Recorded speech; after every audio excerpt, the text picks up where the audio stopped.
లక్ష్మి, ఇంతసేపు నువ్వు ఎక్కడికి వెళ్ళావు? గుడికి వెళ్ళానండి. అరే, గుడికి వెళ్తే మాత్రం నాకు ఫోన్ చేసి చెప్పాలి కదా. నేను ఫోన్ ఇంట్లోనే వదిలేసి వెళ్ళాను.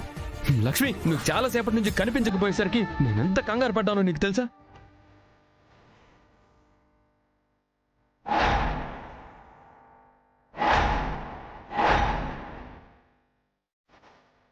ఇదిగో, ఈసారి నుంచి నువ్వు బయటికి వెళ్తే ఖచ్చితంగా మొబైల్ని క్యారీ చేయి. అలాగే విహారీ గారు, మిమ్మల్ని కంగారు పెట్టినందుకు ఐమ్ సారీ.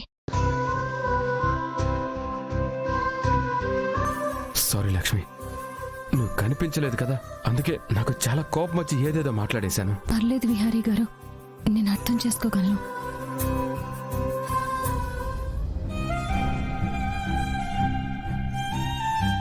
లక్ష్మి, ఏంటి నీ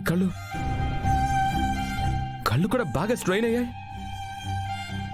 యమునమ్మ గారికి నిజం తెలిసింది. ఆమె కోడలుగా సహస్రమ్మనే అనుకుంటుంది. విహారీ గారేమో నా కోసం కంగారు పడుతున్నారు. ఇప్పుడు యమునమ్మకి నిజం తెలిసిందని చెప్తే వెంటనే వెళ్ళిపోయి యమునమ్మ గారితో మాట్లాడతారు. విహారీ గారు చెప్పే నిర్ణయం ఆమె తట్టుకోలేదు.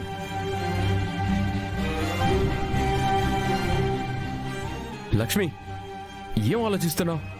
అరే, నాకు చెప్పడానికి నువ్వు వింత ఆలోచిస్తున్నావేంటి?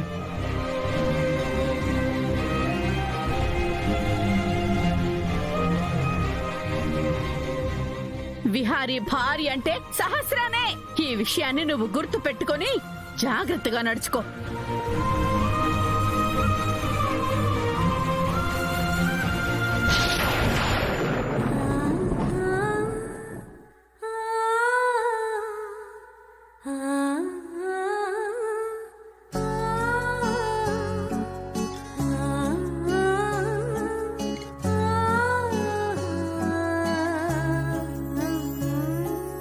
నా నీడ వెళుతుందా, నా తోడు వీడిందా, ఇకపైన రాలేను అంటూ